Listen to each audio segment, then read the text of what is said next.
We have two, everybody have a chance to look at the minutes from January? Yeah. If not, maybe take a look at them now. And then we have an amendment to the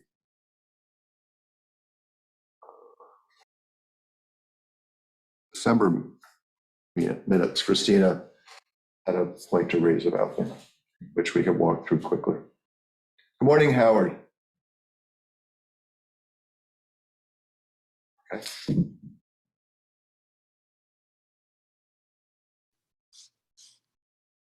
Good morning. I probably won't be able to stay much longer until I just want to hear what the things are on the energy. So I'll probably leave the meeting about 9:30. So. Okay, well, we'll actually be talking about all of that first. Okay, thank you. We're not that far along yet, Howard, but we'll be talking about some of those things. Don and Steve, you both had a chance to read the minute, and Christina, you all read the minutes for January? Yes, but I just have a question. I think it says I would be available to look into parking areas such as Wade's Beach and the IGA. And I think it might be worth saying that I would be able to gather information on like solar for parking lots, that kind of information. I assume it may be assumed in the minutes, but it's not clear. So I would just want to add something. Well, actually, that's something I'm going to talk about this morning. So Okay. We'll get to that. Where is that? It's second page, about a third of the way down, halfway down. thanks. I have too many windows open here. Oh, okay. And you want to say what again? Perhaps available to look into parking lot solar might be the simplest way to for areas such as Wade's Beach and the IGA. Oh, yeah, solar got left out. Mhm. Into solar. Well, it does say solar possible. Oh, at the recycling center, right. So stated you would be able to look into solar at parking areas such as Wade Beach. Right, Okay? there's specific, yeah, that's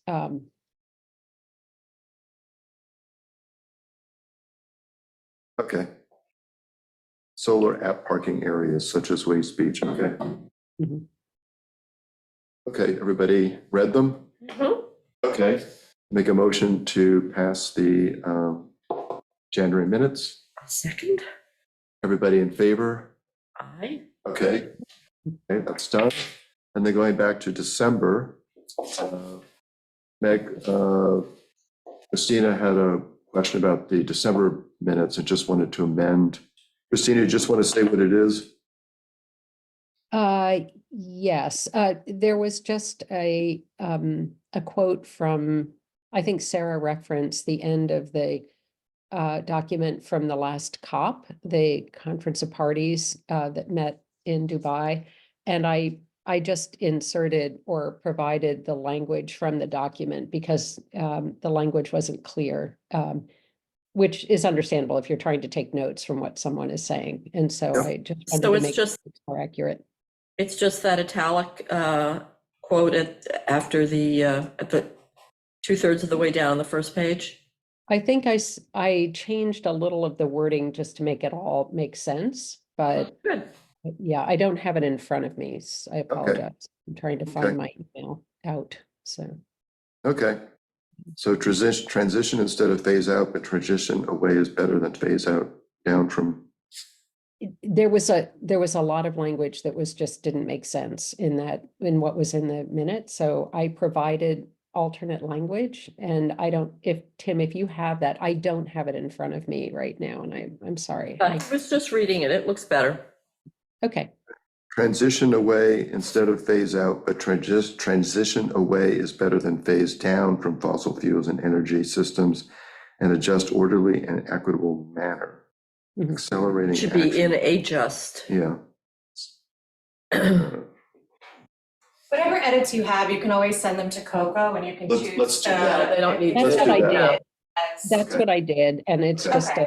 I think Let's what do we're that. I doing don't want here to is take. just saying, can we change it or not? Okay, right, good. We will adjust. The minutes will be amended. Yes, okay, and then we'll just fix, and we'll send that and fix that. Okay, very good. Okay, moving on to ETIP. So Christina, you brought up parking lots, and Megan and I had a conversation last week about looking at different hubs on the island. And so one of the places we've been talking about is, and I hesitate to name them just because I haven't actually gone to talk to them, but one of our commercial parking lots. The largest ones we have. The one where I teach my children to drive? Perhaps.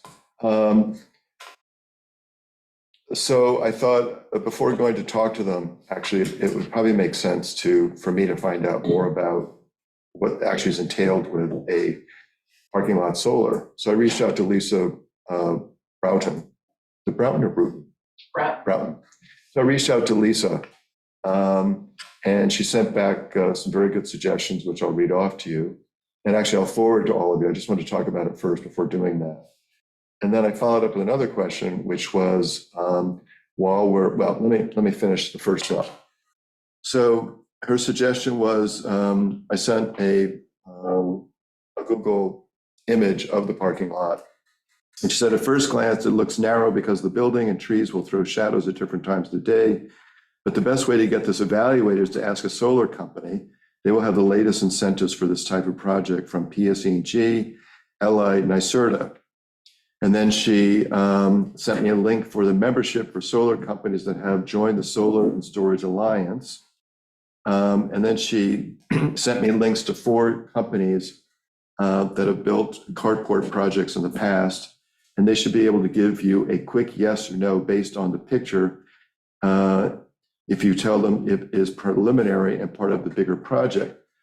So before doing anything, I then followed up with another email, which is while we're contacting, if we're going to go ahead and do this, and this is what we should discuss, if we're going to contact a solar company, and she said, really pick one first and then sort of go through the list. Don't reach out to all of them simultaneously. That was her suggestion. But my follow-up question was, while we're doing this, should we actually include all the places we're thinking of on the island, the recycling center, Sylvester Manor, and any other places that come up? You had mentioned possibly Mishamik. So should we, and her answer was yes. If you're going to reach out to a company, include every place that you're thinking of and do it that way. So I opened the floor for discussion. Is this something NREL could do for us? If we give them all the locations, can't they run it through their program and see what the feasibility is? That's what I thought they were suggesting we do. So I just, again, I don't know how much, we're very, I think compared to some of the other communities, we're very forward thinking and acting Right. in this project in some ways. I'm just wondering if it was part of the scoping, because we have solar and we have a whole bunch of sites identified. Yes, If they can add these additional sites to what we were already looking at, like, the landfill Right. and the, recycling center roofs and some of these other buildings, if we just kind of tack those on, maybe they can run them all through their program and see what the feasibility is.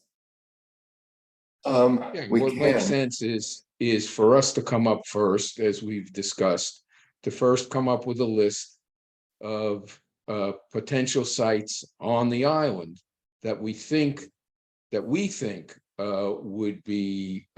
would work, and also to make sure that whoever owns those sites would be amenable to that as well.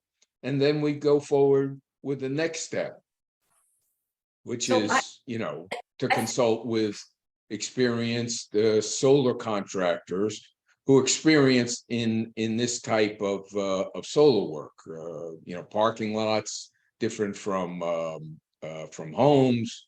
So yeah, we need to screen them as well. So there's a sequence here, sure. And the first thing we got to do is come up with a list of potential large sites.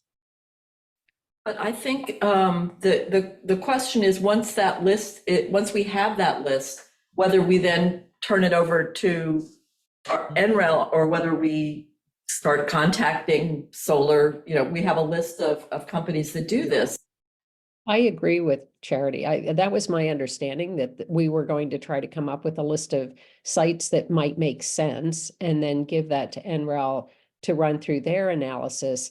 And then we could, and they may have some suggestions. Well, that's not what I'm We could- saying. That I'm not saying that, Christina. Oh, you're I'm not? saying we have a choice. The first step definitely is to come up with a list. Okay. The question is, once we have that list, are we at a stage where we can start contacting the people from the list that Tim has identified through Lisa Broughton? I would say, We turn it over to- that simultaneously with coming up with the list, we can consult with an email with our colleagues at NREL. This is a simple request, and I'm sure they have experience there, and see what their thoughts are, and then Yeah. we'll move forward and make a decision ourselves. So there's, and I think this also ties into the approaching the property owners, because if you approach a property owner and just say, hey, what do you think? We'll put up some solar, we're not going to get a good reception to that. There has to be some sort of description of what we have in mind. There have to be photographs of what it would look like. I think it's a mistake to just go to a property owner and say, is it okay if we do this? Well, this is why I reached out to Lisa. Don, you had your hand up. Okay, thank you, Tim. You talked about NREL helping. Well, they were, of course, located at some distance. I don't think they're going to do a site visit. And I took a look at their tools. Their tools do not take into account any shading, any proximity to power distribution, etc. They are helpful in calculating the annual output based on a certain angle, the actual energy output per year based on a certain angle and area, etc. But I think we really have to approach local vendors, local providers. We can keep NREL in the loop, but I don't think their tools are going to help us. Well, we have a meeting with them next Wednesday. So why don't we bring this up with them Okay. and say, this is what we're thinking of. I'll just say, my brother-in-law was involved in a parking lot solar project. It's quite substantial for their church in Minneapolis. And he's got a net zero house himself, so he's very knowledgeable about energy transition issues. And I can talk to him to find out what sorts of questions they had to answer before maybe the steps they undertook, and then report back to this group to just give us a little bit more context. But thanks, Don. That's really helpful to know about the potential limitations of the NREL tool. I do think, though, that we should have that list for our meeting next week. Yeah. Yeah, I will share this information with them. But I think to Charity's point, the reason why I would hesitate going to commercial entity first without having zero idea what we're doing is it would not be very convincing. So I think before we do that, we need to have all the information at hand first before making that step. Tim, what do you mean by convincing? Pardon? What do you mean by convincing? Convincing whom? Uh, The provider? No. The commercial entity that owns the parking lot on the island. Okay. Well, I was, yes, I certainly see that, but we certainly have the town-owned properties so that I think we can move forward on. True? Well, No. I don't know. Is that Well, I mean, we're looking at the recycling center, and Yeah. Sylvester Manor has been thinking of doing something. And We don't need to necessarily approach the property owners before we put those properties on our, I would say, informal list. no, You know, we can start an informal list Absolutely. and then move forward on that basis. And then once we gather more information, and it makes sense to us, and we can discuss this with NREL, and even potentially with contractors, then we can, you know, put together a presentation for the property owners. Oh, yeah, no. It's a process. It's a process. No, I agree, Steve. I'm not saying that we have to get their permission to do all this, but you need to know, is it actually a viable spot for going to? I think if we make up the list, I think that Emerald can weed out the ones that aren't gonna work Mhm. pretty quickly. And then we know who we need to talk to, if it's even possible. But as Don says, you know, a contractor may be able, just based on the Google Earth photograph, be able to say yes, no. Yeah, that's, if we can weed them out quickly that way, you know, and they're motivated to do it quickly because they are either want to, you know, do the project or not. Mhm. And that's, you know, and I think that we should do that fairly swiftly. I mean, we don't have to, and the reason for that is people are going to hear that their property is on this list, even if it's an informal list. You know, if I had a big piece of land and I heard, oh, did you know that Green Committee has your property on a list? You know, I mean, that happens on this island. I don't think there should be a long lag between, you know, when we have a list and when we start talking to people, but we need information. I think probably we can get it fastest from the developers before we approach people. Also, the other thought to me is that if one area, let's say if the art recycling center as a project by itself is not, what's the word, viable to a company for various reasons, but if you're combining different areas and they're going to take on all these different spots, then it could be more attractive. So, So a question about, you know, where are you taking the energy? Is it just going back into PSG? Is it for resiliency? So let's say you get like 150 kilowatts of energy from 6 or 7 lots. Is it just, who's getting that credit? So if there's a way of figuring out to the people that might have the land, like, hey, if you allow us to do this, you know, we can offset your energy cost, like there's a return on investment for you, blah, blah, blah. right, blah. well, that's something that's got to be figured out. Yeah. Yeah, like what's in it for them? Yeah. Yeah, some of what we're looking to do at the municipal buildings is create resiliency hubs. So we already have emergency generator backup, but to add solar to that so that it lasts longer for a longer period of time, should we go out for power for even 2 weeks, we want to have some more sustainable backup than just a diesel generator. So, you know, some of it's looking at resiliency hubs, so those would be separate. And then like large scale solar at the recycling center is one of the projects we're looking at to both run the recycling center and then also maybe, you know, generate some more power for the island. So a variety of different things we're looking to do with that. Go ahead, Steve. Yeah, I may be a little confused here, but I thought that what we're discussing here is part and parcel of the ETIP planning process.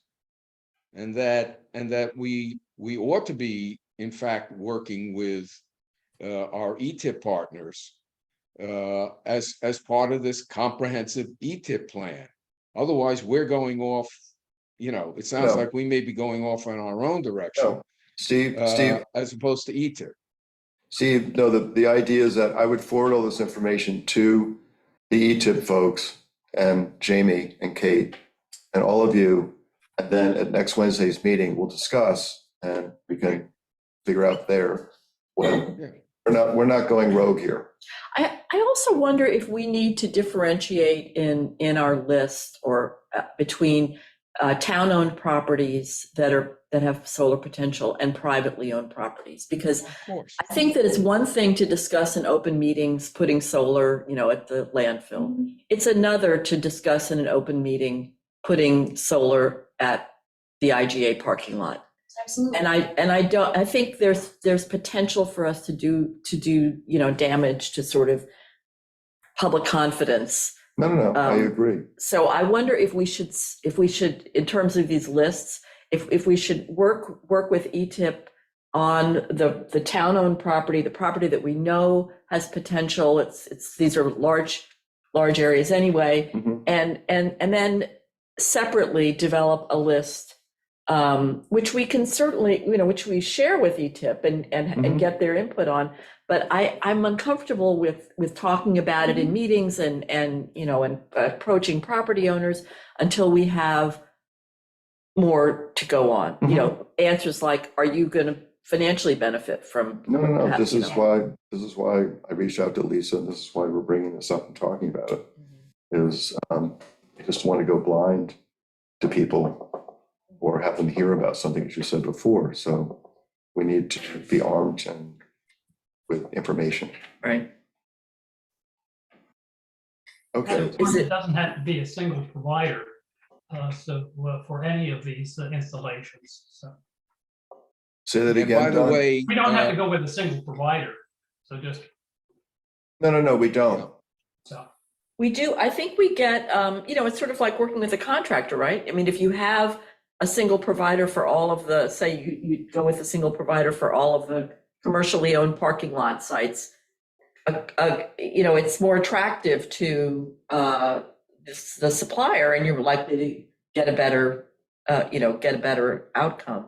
I think, Can I just Thank you. add to that? I'd say on the basis of rooftop solar arrays, I'm in Washington DC, there's an active solar co-op.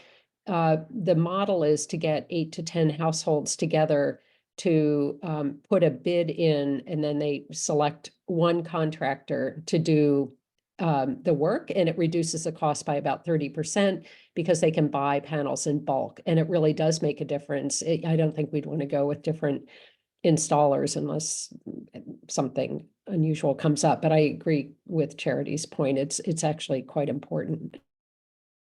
I think some of it. Can I just add that, we're not the only one in the East End area that's engaged in this kind of activity. And we, as part of this process, I think we should reach out to like Lynn and the town of Southampton that's been engaged in this kind of community solar activity for some time. They work with contractors as well. So, we can, as part of this process, as we go forward, we gather more information, and I would suggest, we go to the town of Southampton and see what they have to say. And I do agree that, we want to avoid ready, fire, aim. We don't want to stir up private landowners' fears of government takeover. So, we have to proceed piano piano, as they say, Right. baby steps. And Right. yes, town-owned land first, okay? Right. That helps raise the profile of solar. So, but I do think we ought to be reaching out to the town of Southampton. Yeah, can I just interrupt, Steve, and say that Don has already done that? He's been in touch with Lynn. Yes, I know that, but Yeah. we may want to have her make a presentation to our committee as well. And so, this is part of this early process.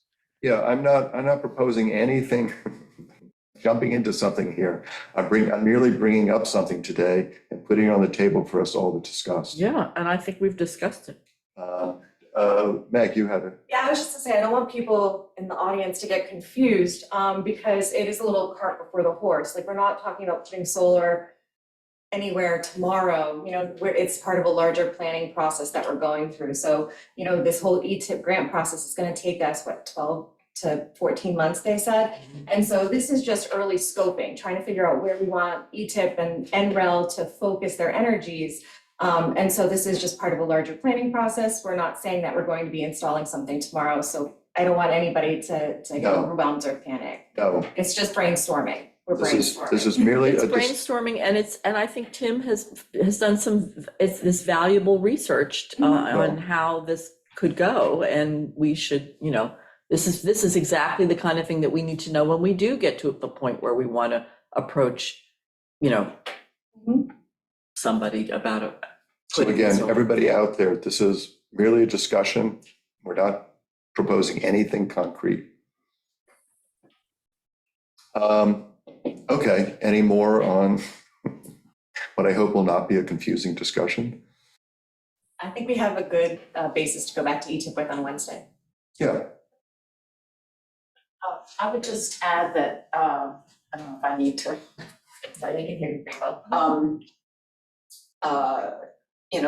one of the goals was to align the planning with eventual funding sources and incentives and programs at county, state, so on. And you all have I connected a number with Carrie Gallagher of the Department of Public Service, Long Island Director, was very interested in their innovation team being a voice and partner in this, because they have their own goals for elevating the adoption of solar on Long Island and so on and so forth. And that agency, the Department of Public Service, makes the funding decisions for all other state agencies. So they're in a good position to kind of, orient some of the Environmental Bond Act funding and the climate protection community, whatever that long acronym state program is that's working to get off the ground,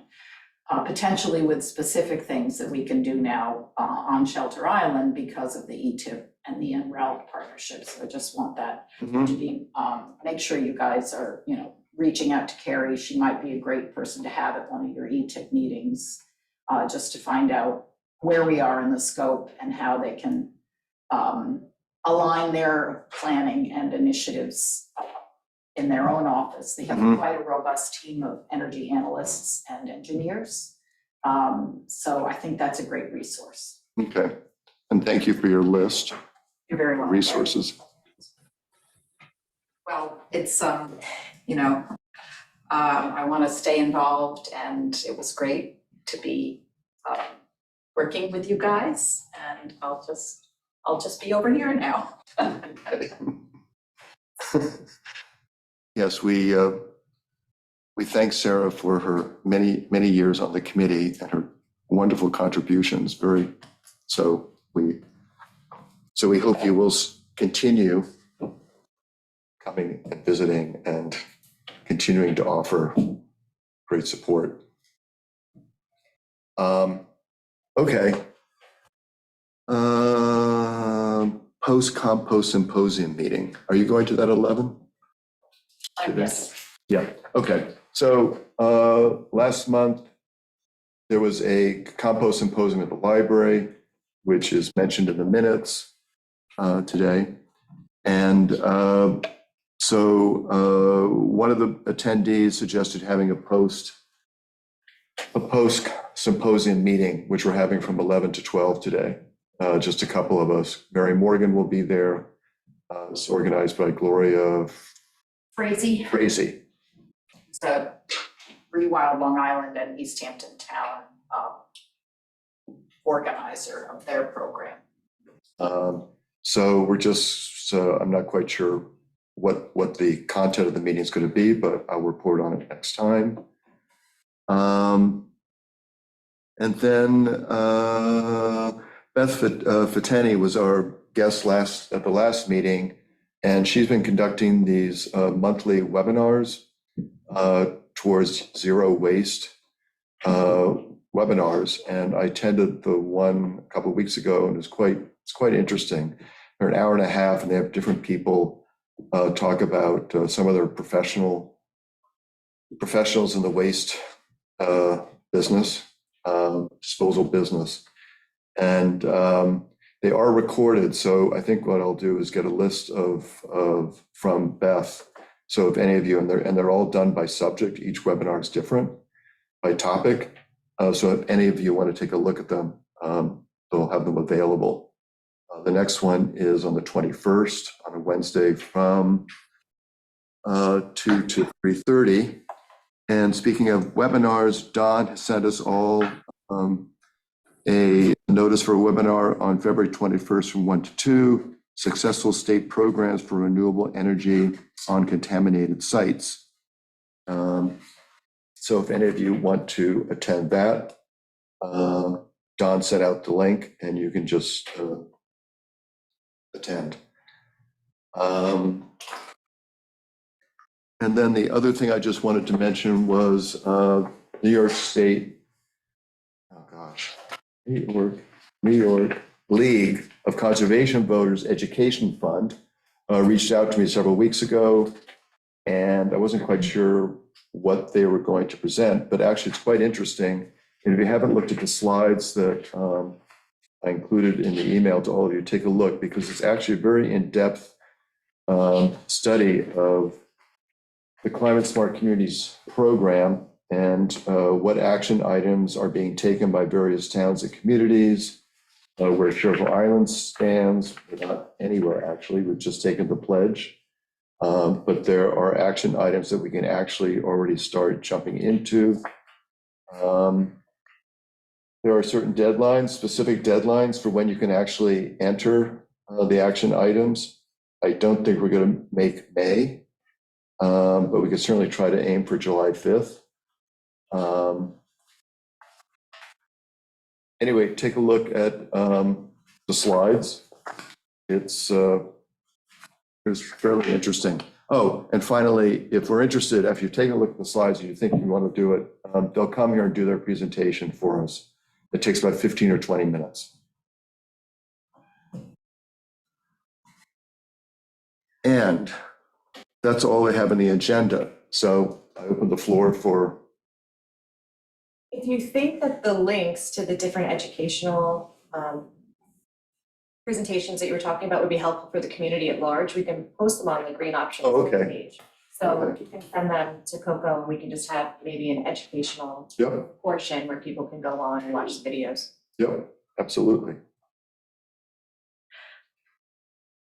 And Charity, you watched a webinar recently. Oh, yeah, the Island Institute did a really fantastic webinar on sort of, I guess it was basically about the storm, you know, the big storm and what the effects were and what there was a lot of, you know, obviously it didn't affect our area in quite the same way. I mean, we were lucky. But it was very interesting because they talked a lot about the flood maps that are available, the ways of being proactive with property owners about letting them know about the kinds of things that they could expect, what kind of construction might make sense to make their home or their business more resilient. It was a very, you know, some of the towns up there, their downtown was flooded, you know. Well, I mean, Bridge Street is sometimes flooded. And it was you know, and they had similar issues to us in that, in places that, you know, roads that were important for getting in and out are periodically inaccessible. So it was a very, very interesting to see the tools that they were using, some of which we may already be using, but they were tools that have also been developed by some of the main municipalities to assess where they're going to have trouble and to plan for it. You know, and basically just, we're going to have trouble, so we need to know where, and we need to go to property owners and at the level of, you know, you need to elevate your gas tank. Mm-hmm. You need to, you know, you need to take steps with your, you know, the no appliances in the basement, that level of thinking. And it was very good. There were several tools that came out of it. I actually requested, there was one in particular that they had developed that I contacted them about, how, helping us figure out how we could develop a similar tool for ourselves. And that's the kind of thing that could be on the Green Options Absolutely. website. It allow a property owner to go in, look up their location, figure out, what their chances of flooding were.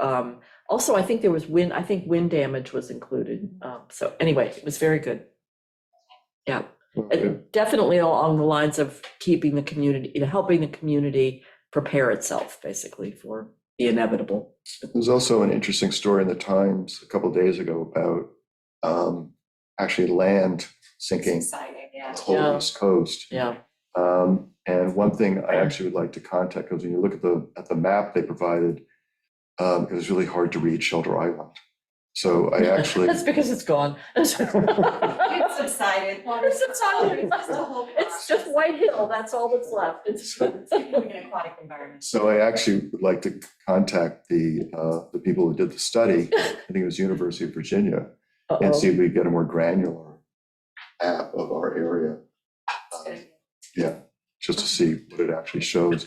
I mean, I've noticed this because I've been here for 75 years. Well, now 76, as of yesterday. And, but the whole stretch of beach from the beach club going on to Louis Beach, I mean, clearly the tides are higher. We have less beach than we used to, but I've also noticed certain landmarks like rocks are also lower. So my So there may be some I'd like silence to know going there's on. a combination of sea level rise, but also is land sinking. Or is in that sand area. building up around them so they look lower? I don't know. Yeah, So, only I'm a just curious geologist what is actually happening around the perimeter of our island. Mhm. That's a Um, good question. Because I think it would help us figure out what to do. Nature Conservancy's tool for that is coastalresilience.org. And you can put in scenarios for storm strength and, latest predictions for different time horizons, 2050, 2080, and see what they're projecting is gonna happen. The Conic Estuary Program also has a very good tool for that as well. I mean, they have, I mean, I'm aware of these tools, but I guess I'm just curious about what geologically is actually happening. How quickly is it happening? Because in some, according to the story, and then I went actually to the website of the University of Virginia, and I forget who else was involved with the study, and have a whole long, very complicated, it's a study, and it's not easy to read, and charts aren't easy to read. But anyway, it's We just, should invite a coastal geologist. it's interesting. I know a few. Maybe we should Um, go for a walk. And the other thing that's interesting, Sharon and I talked about this, the USGA weather maps Mhm. have been updated again, indicating that the zones, the climate zones are shifting. And New Jersey, for instance, the southern part of New Jersey is now in the 8th zone, which is amazing. And I imagine at some point Shoulder Island, not immediately, but sometime in the next 25 years could possibly also become in that zone. And I certainly know, again, as a longtime gardener, I'm growing things that I never could have grown 30 years ago. And they're Yeah. surviving. The winter. Yeah, I had that same experience. Yeah. It's like, this is not supposed to last the winter, and it came back. Yeah. No, so it's, I now grow palm trees. So anyway, You're exaggerating. no, I'm telling the truth. Oh, no. Yeah, I mean, it's the hardiest palm in the world. Yeah, Anyway.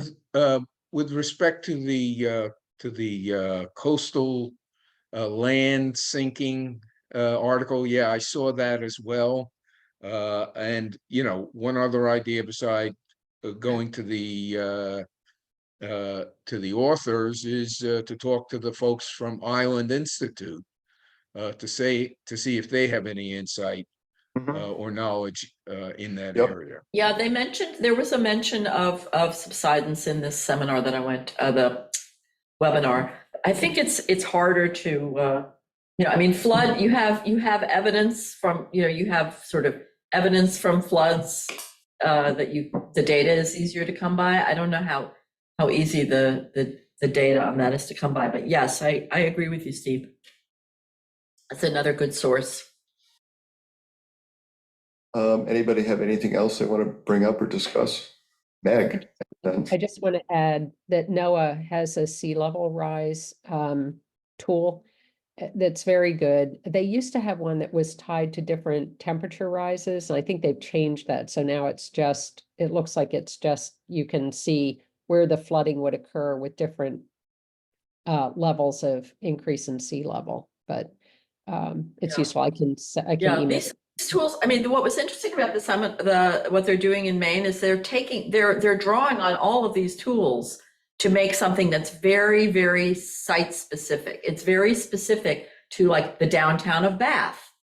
You know, it's not a, you know, a big chart. It's specifically what's going to happen to this parking lot.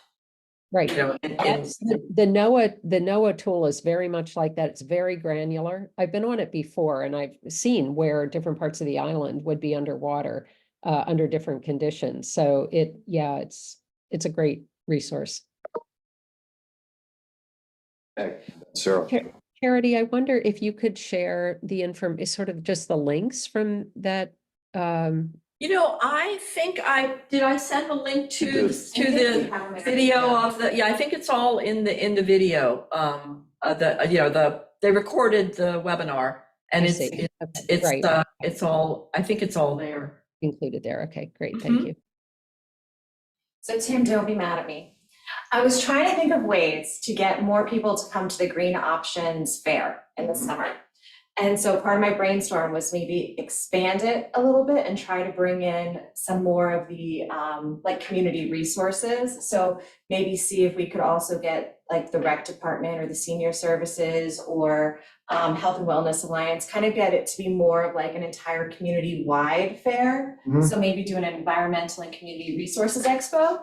And then see if we can get more people to help set it up and do the whole thing. Because I know it's a lot to, you know, set up and get organized and coordinated.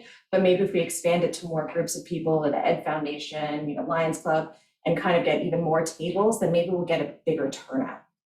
That was just brainstorm, and I know we have plenty of time to think about it because August is way away, but I wanted to throw that out there and see if It it's comes up something. sooner than you think. I know, that's why I was like, I'll throw that out there Planning. now while I'm thinking about Start planning in end of April. it. Okay, yeah. Guess So we got to buy some more tents. well, if we expand, maybe some people will have their own tents. Yeah.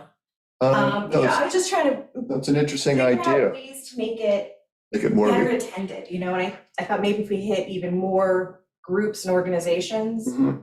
see Mhm. if CAST wants to come, see if the food pantry wants to come, you know, just try to tap all the Mhm. community resources. That way people are familiar with all of them and they get all the environmental information that we're trying to, you know, get out to the community. No, I think it's an interesting, But the Interesting word idea. environmental needs to be in the, I mean, if we're No, it does. renaming it, yeah. Right, that's why I was thinking the environmental and community resources. Yeah, but- and I- expo or convention or whatever, I don't know. And the groups that come would, I assume, be sort of emphasizing their, you know, their green activities or, you know, their. Yeah, and just like their role in supporting the community Mhm. and just kind of let everybody know what resources are available in the town. I mean, we had the comp plan Mhm. last year and I think the year before. So that's not strictly speaking Right, a green committee or a green effort. It's encompasses it, but yeah, so. Yeah, well, I think- mean, Taylor's Island is not, you And know, Taylor's Island, yeah. it's- exactly. yeah, it's just, it's a So community we've already sort organization. of made steps in that direction. Mhm. I mean, because actually in the last couple of years, I mean, for many years, I really tried to get all sorts of outside vendors to come in. Right, And at a certain point, A, it was getting harder. Some of them just didn't want to come anymore. And B, I just thought people aren't really familiar with our committees and why not emphasize the town committees and make people really sort of be able to meet them, et cetera. So this would just be expanding that idea. yeah, that's what I was thinking, because I thought it was really nice for people to be able to interact with all the different town committees. Mhm. And I think it would be great to make it even more expansive, so they could really see all aspects of what the town is providing. Yeah, I mean, isn't that one of the benefits of this new and improved town website? And you know, the portal for the Green Options Committee as well to, you know, expand the opportunity for people to be exposed to the Green Options Committee and the issues we deal with. Yep, no, Yeah, but this is an in-person event. And by the way, I thought it was brilliant. I know that it was because of the construction, but having people walk through it on the way in was important, and we should figure out how to make that happen again. I actually really liked that location. Yes. For the craft fair did because it too. was flat, it was easier for people to navigate. I saw a lot of people, with canes and stuff, not having the same kind of problems they've had in the past with all the different walkways and steps, and I thought it was really I nice. liked it. Yeah. Not sure how Melina felt, but, Ben had his hand up. Ben? Ben has his hand up. hi, Ben, and then Sarah. Hey, how are you? Just a quick question. In the other local towns, or East Hampton, Southampton, do they do the green options fair as well? Well, actually, a couple of years ago, East Hampton reached out to me to help them set up their their expo, Mhm. which they did. I Oh, don't know if they still do it. yeah. I mean, Meg's idea is a really good idea, but also we could think about or try to partner with other local towns, and I mean, have it here, but have East Hampton also partner with us in Southampton, and you'll also then bring those people in. What we've done in the past, Ben, for instance, we've been talking about someone named Lynn Arthur, who is with Southampton, and she's their sort of energy guru there, as an offshoot of their green committee. And she's come several times to set up, I forget what the program was, Steve. It was a solar initiative for residents to sign people up. So we have done something like that in the past, but we could certainly try to do something more where it makes sense to have, someone from those towns come and share something with us that would be helpful for the public. Yeah, and with an eye to getting their residents to show up on Shelter Island for this. Oh, well, that's Yeah, I can't promise that. only if they want to go to the craft fair. Yes. Sarah, you had your hand up. Yeah, and just on that expo, maybe it's an opportunity to introduce that resilience term, because, the resilience is much more than energy. It's senior services, food pantry, all of those things, and that could help. That could be a way to communicate some of what the ETIP goals are as well. Maybe if that's the theme of this year's, expo, resilience, and we communicate that to the people we invite, say, highlight your, whatever you're doing with respect to resilience, or we'll help define it. Yeah, we can do and that. get more volunteers for Meals on Wheels or whatever. I mean, everybody, needs more support. The other thing I wanted to just update you on is the food waste diversion at Sylvester Manor. It's rip-roaring through the winter with.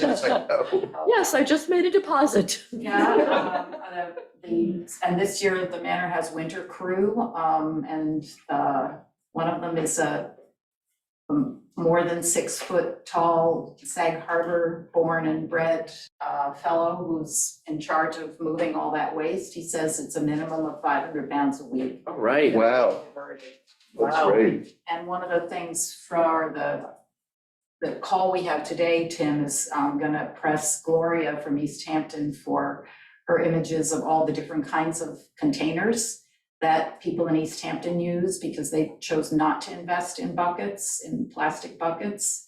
And then we'll be doing some social media to say, just remember, you don't need a bucket to drop off your scraps at the manor.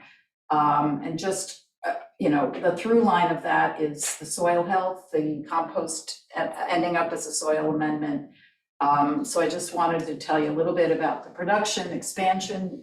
There are 2 new 30 by 96 high tunnel greenhouses installed at the manor now, funded by the USDA's NRCS, Natural Resource Conservation Service program. Those are for direct to soil propagation. One will be dedicated to early season tomatoes, and the other is going to be multiple crops in a no-till structure. The farmer, Ariel Gardner, did an intensive in no-till cultivation and is moving towards that, which is, it's just a very efficient way of, once you've fed these composted soil, nutrients into the soil, you don't break up the biome, with tilling, with any sort of disturbance of the soil. And, it's the lowest impact, low carbon farming. And that's the direction that the farm is going. So there will be more and more food grown at the manor and available to the community. The CSA program offers an opportunity for subscribers to donate funds for the shares that are gifted, that are donated back to the community for the food access program. So that's a kind of a direct byproduct of capturing more of the food waste and feeding that into the compost operation. So again, thanks to the town for supporting that. That's great, though. It's interesting, the connection, then giving more to, also not just the CSA, but people like CAST. You also are involved with CAST, aren't you? Yes, Yeah. CAST is the sort of avenue that the food gets out to the community. Mm-hmm. And they help select the recipients of the donated shares in the CSA. And those are full participants in the CSA program. They come and do the pick your own and. Oh, I see. So they're not just distributing it through their, they do a distribution at the firehouse every other week. Yeah, and any It's- shares that are not picked up are That's where they donated to go. CAST. Okay. They go through them and out into the community on Mondays. But those donated shareholders, those. They have an subsidized actual shareholders CSA share. also are Full CSA. Great. That's great. If nobody has anything else, I'm just going to reach out to, we have Pam Demarest here. Pam, do you have any questions? No, it's a great meeting and I promise not to get anything out about your solar discussion to anyone. You have to be able to have some conversations like this sometimes and not create some kind of public alarm. But no, I always appreciate it. I've missed you folks for a while and I just wanted to sit in. I hope you have a nice afternoon. Great, thank you for sitting in. Anybody else have anything else they want to bring up? Nope. Okay, I make a motion. Oh, John, do you have any questions? I mean, not right now. I mean, I guess it's just fly on the wall, being my first kind of proper meeting listening.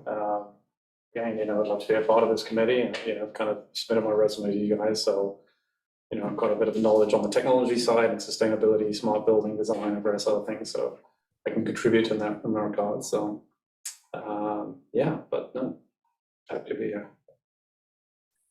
All righty. Okay, I make a motion to adjourn. Seconded. All in favor? Right? Okay, thank you, everybody. Bye. Bye. Right.